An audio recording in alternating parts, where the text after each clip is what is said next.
Tired of dropping your phone or struggling to prop it up? Meet the Pop Sockets phone grip with expanding kickstand in black, your new must-have accessory. Don't miss out. Grab yours today. Click the link in the video description to shop now on Amazon. Welcome to Electro Drive News, where we dive into the latest electric vehicle news and trends. I'm your host today, and we've got some exciting updates from the island of Guernsey.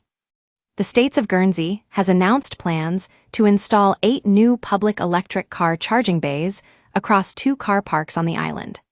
The Odeon and Salary car parks will be getting a boost in charging infrastructure, with officials hoping to make it easier for visitors and locals alike to charge up their EVs. According to Laura Oxberg, head of on-island travel and transport implementation, the demand for electric vehicles has been increasing rapidly. In fact, she says that the number of electric vehicles on the island has tripled since 2020, a staggering rise in just 3 short years. This, of course, highlights the need to ensure we have enough charging points in place to support this growth. So what's driving this shift towards electric vehicles? Well, Laura Oxberg attributes it to their increasing popularity.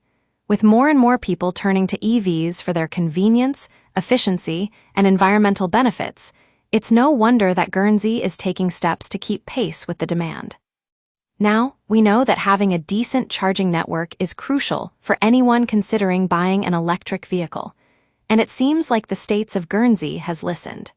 The new bays will be provided by Evi, who's been the go-to provider for charging infrastructure on the island so far.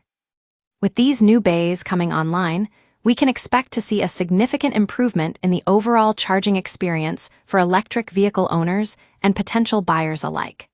And that's exactly what Electro Drive News is here to bring you, the latest news and updates from the world of electric vehicles. So stay tuned for more on this story and all things EV.